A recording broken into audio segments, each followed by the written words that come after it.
Keep it open or close it out. It's that part of the week where that's every morning for me. That's what I do every morning. It's such a long wind-up leading to that kind it's very of dramatic. declaration. It's good. Yeah, it's good You've really theater. been, exactly. The theater this week between S&Gs to the break. Yeah. A lot of great stuff. Yeah, a lot of great stuff. You almost done with that popcorn? You want some? No. We're about 74% through the I bag. can get Penn State Blake bringing you back.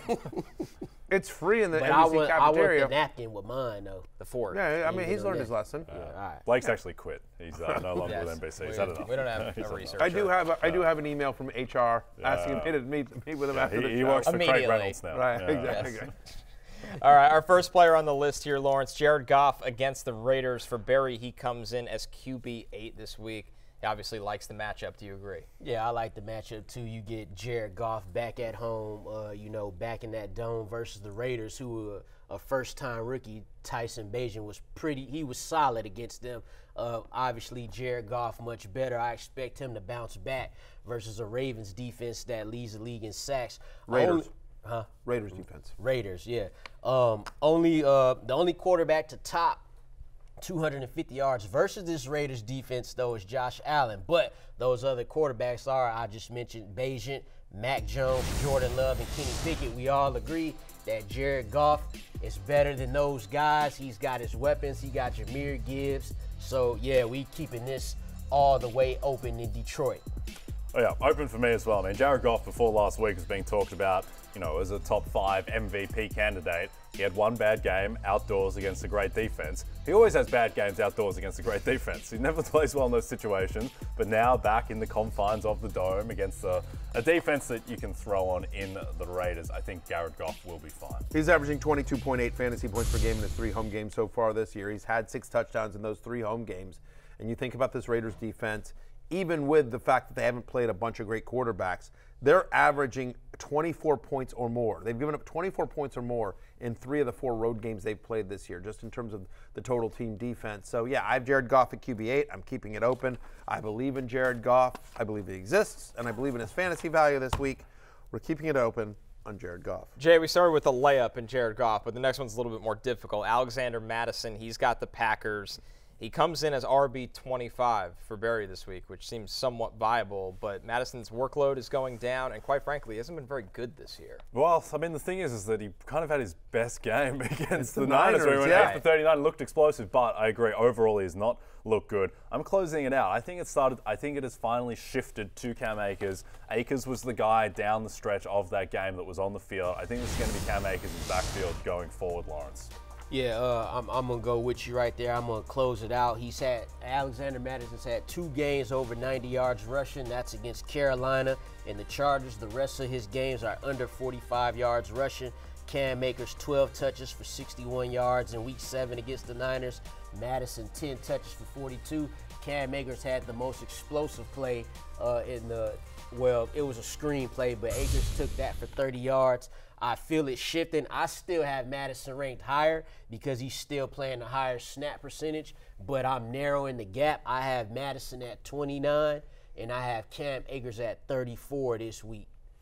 Yeah, I'm actually going to keep it open. I'm going to be contrarian here. I'm at running back 25. I'm keeping him open. I'm just kind of waiting for my cab to show up. All right, one more. I'm keeping it open like that. I'm not all excited, but the fact of the matter is the game's in Lambeau, and you figure out how do you attack Green Bay?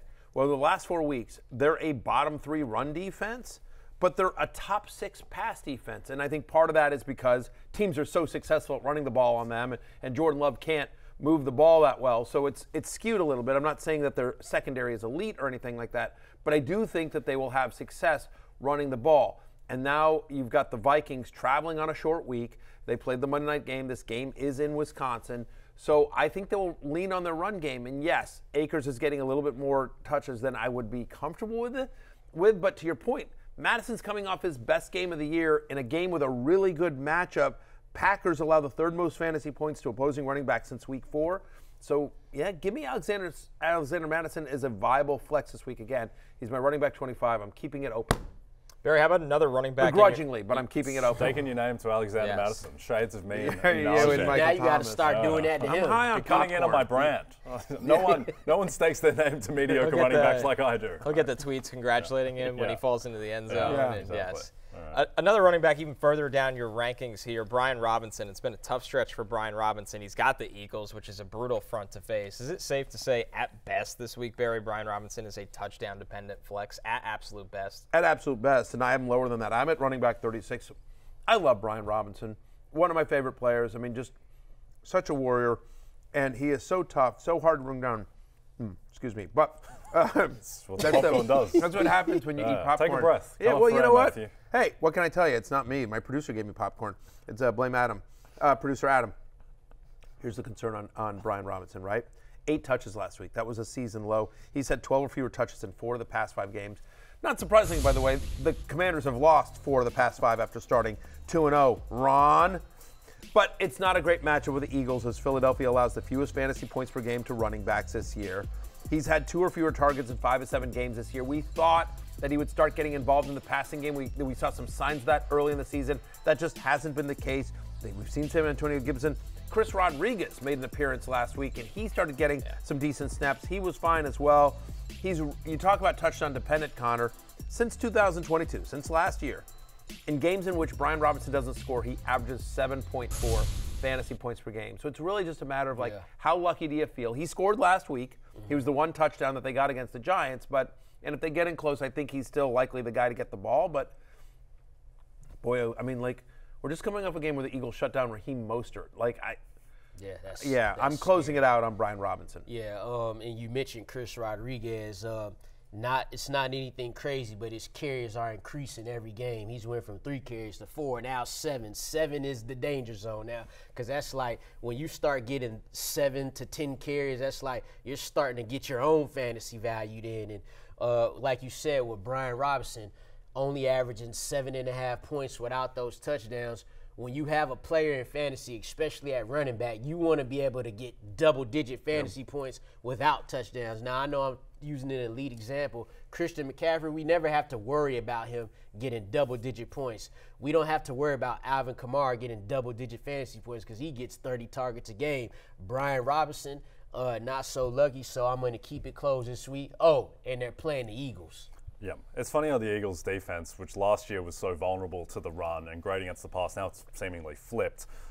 Didn't think we'd be talking about Chris Rodriguez in Week 8. Chris Rodriguez sounds like a... But here we are. Yeah, he sounds like an undercover cop on The Shield or something, Chris Rodriguez. Yeah. What do you think of him as a prospect? He's taken in the he's taken in the 6th round, but they seem to have faith in him. To me, what's concerning is he would play the same role, in my opinion, as Brian Robinson. Right. He is a tough downhill in between the tackles runner. I mean, a guy that played a lot of ball at Kentucky, had the Senior Bowl process, so he's more polished at what he does, which is tough running downhill. You think you could leave him in pass pro. So they just cancel each other out, which maybe for the Commanders, they like keeping the fresh legs. In fantasy, that's not good news for us as Lawrence into that.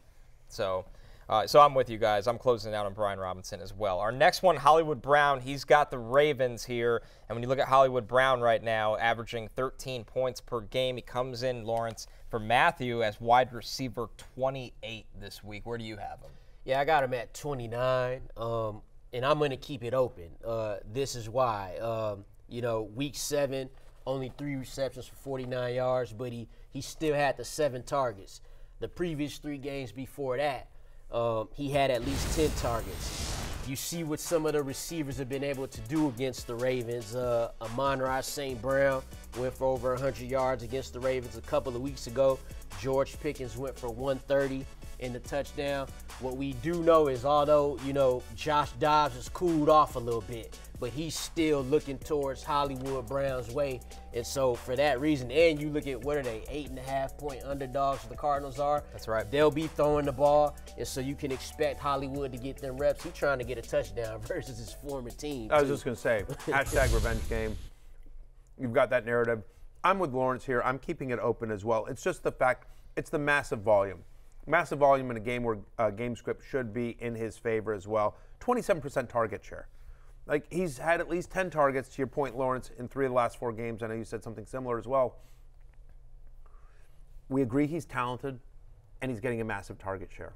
So I'm at wide receiver 28. I'm keeping it open. He's a wide receiver 3 with upside, which you don't love that phrase, but that's legitimately what he is. Yeah, the Ravens have quietly emerged into a top 3 defense in the league, completely eviscerated Detroit. But at the same time, there's too much talent with Brown. There's just too much opportunity, and the fact that they will almost certainly be throwing a ton in that game script, I think that outweighs any concerns about the Ravens' defense. Our next wide receiver, Devonte Smith, which is crazy to be asking the question, can you start Devonte Smith in any point of the season? But that's where we are. He has the Commanders.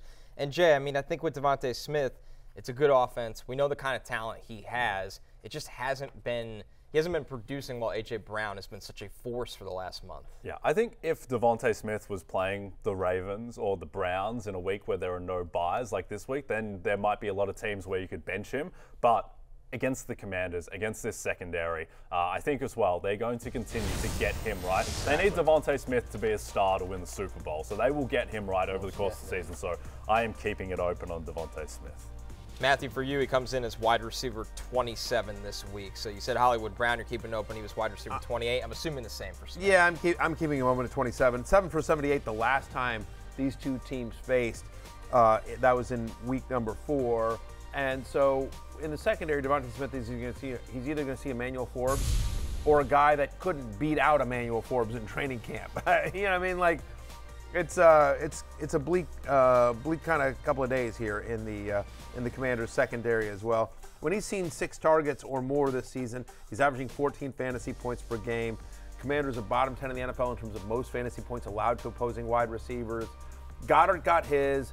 A.J. Brown got his last Sunday night. They will make an effort to get Devonte Smith going in a game in which they should be able to. I'm keeping it open on Devonte Smith. It'll be a cold day in Penn State Blake's hell before I close it out on Devonte Smith. Wow. I am keeping it open, Just, Penn State Blake's hell is today, now, this show. Well, it's about to become his heaven because he loves Devonte Smith, right? And so Devonte Smith going to get back right versus these Commanders who he went 7 receptions for 78 yards for earlier in the season. So you have just said that. You did you also mention how the Commanders are one of the worst teams against wide receivers in fantasy football? All while eating popcorn. Well, there you go, folks. Yeah. There can't be that much left. Round the table, we keeping it open on Devonte Smith. It's endless. It's the big bag. They got me a big bag. Normally those are really not in the skinny little bags. Yeah, that's a custom. They got for the fantasy football. That's pretty sweet. Our worst nightmare. You say what you want about. Say what you see about Penn State Blake.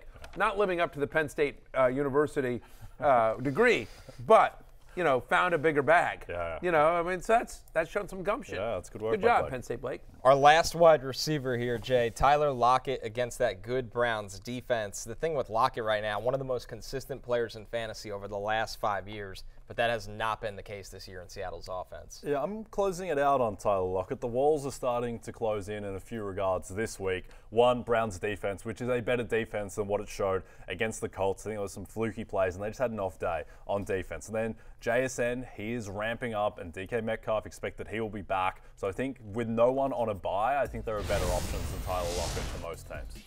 Yeah, as we show here, the comparison, Jackson Smith and Jigba now getting involved in this offense. That's the crazy thing. In a good matchup against the Cardinals and no DK Metcalf, Tyler Lockett got 5 targets. 5 for 38. 4 for 38. He got 5 targets. He only caught 4 of them. He's had only 1 game this year with over 60 receiving yards. Cleveland allows the fewest fantasy points to opposing wide receivers, the 3rd fewest yards to opposing wide receivers. And to your point, Jay, at the moment, we do expect DK Metcalf back. If we found out DK was going to miss this game again, I'd raise him up somewhat. But right now, he's my wide receiver 36, and I'm in fact closing it out for this week. I'm gonna close it out as well. And numbers aside, right? You're going against Cleveland. The past couple of weeks, they've, against the Colts, they gave up 100 receiving yards to both Josh Downs and Michael Pittman. But like you mentioned, Michael Pittman's was on a 75-yard. That was a run for Michael Pittman Jr. And Downs was all in the slot. Right, and it's not that one of these receivers can't have a nice day against Cleveland. The thing is, 3 of them are not. So that's the thing. And they're saying, obviously, JSN is going to get involved even more because, that was always the plan. So now we're starting to see that come into fruition. I would probably keep it open again, maybe if DK Metcalf, if we knew he wasn't playing. Sure. But it's looking like he is. So we got to close it out for this week. Our final player here, Cole Kmet, he's got the Chargers this week. For Berry, he comes in as tight end 17. Here's the issue right now, Lawrence. Since Tyson Bagent has come in, Cole Kmet has not even been looked at in this past game. Yeah, you know, and from a fantasy perspective, like, we just going to have to deal with that. Like, the Bears came in with a plan, and it worked against the Raiders team. Just keep it short and simple. Let the playmakers do their work. He had no targets, no catches, so obviously no yards against the Raiders the week before that. 2 catches, 9 yards. The numbers have gone down drastically. He scored 3 touchdowns the previous 2 weeks when Justin Fields was in there throwing for 4 touchdowns against everybody. You just can't trust it, especially in a tougher matchup against the Chargers. So we got to close it out on Cole Kmet for the time being. I agree, Lawrence. I've closed it out as well. He's my tight end 17 this week. All right, so here's players that have more targets with Tyson Bagent than Cole Kmet. Mercedes Lewis, who's, by the way, my age. Mercedes Lewis is my contemporary. Kari Blasingame, Velus Jones. I mean, Velus Jones Jr. Velus Jones Jr. I mean, like, again, Velus Jones Jr. and Kari Blasingame, like, those are like names out of a Key and Peele sketch, you know, like in the famous football introduction sketch from Key and Peele. I don't know. The Chargers, to your point, Lawrence, you mentioned it's not a great matchup. Throw out the Travis Kelce game from last week where Mahomes was just on fire and Kelce's being Kelce in front of Taylor Swift. Forget all that. Prior to that game, Chargers were a top 10 fantasy defense in terms of fewest points allowed to opposing tight ends as well. So Cole Kmet, who literally has 0 targets, as you mentioned, Connor, with Tyson Bagent under center, my tight end 17, closing it out. I think tight end as well this year is a little bit deeper in competence. It goes a bit further. Guys like Logan Thomas and Jonnu Smith. Like, I think you can just do better than Cole Kmet in that matchup. And again, like, we didn't have the breakout from Michael Mayer that we thought we were going to get, but you know, we're excited about Trey McBride this week without Zach Ertz as well. So there's more guys. Kincaid, Musgrave. Yeah, it's been a good Kincaid as well, obviously with the Dawson Knox injury we talked about. Kincaid a lot yesterday as well. So yeah, you don't need to, you should be able to find a decent tight end. And I think with Jimmy G returning, Michael Mayer will be a factor again I in agree. that offense. They couldn't do anything versus with Hoyer. the Lions giving up the second most points to tight ends, so watch out for Michael Mayer. There you go. We've been talking about the Rugby World Cup for weeks, and guess what? The final is this Saturday at 3 p.m. live on Peacock and CNBC. Nobody is more excited than me for this to be the final. New Zealand and South Africa have each won 3 titles, and they'll do battle to see who will claim their 4th. Don't forget, the heart-pounding, hard-hitting action begins at 3 p.m. Eastern on Saturday. You got a favorite here, Jay? All Blacks. All Blacks win. That's New Zealand, Matthew. Okay, good. Helpful. All right. I was thinking too. Take one more break. We're back. Last call. On New Zealand then. Week 8 spreads and totals. Hey, it's Matthew Berry from NBCSports.com and RotorWorld.com, and I want to thank you so much for watching whatever it is you just watched, or if nothing else, being too lazy to click out of the autoplay after this video started, after whatever it is you actually wanted to watch finished. But now that you're here, I'd like to take a moment here to ask you respectfully now, okay? I'm asking you respectfully to subscribe to the NFL on NBC YouTube channel. You'll get the latest Roto-World fantasy news headlines, all sorts of great shows, including my own Fantasy Football Happy Hour. So go subscribe now. Again, I'm asking respectfully.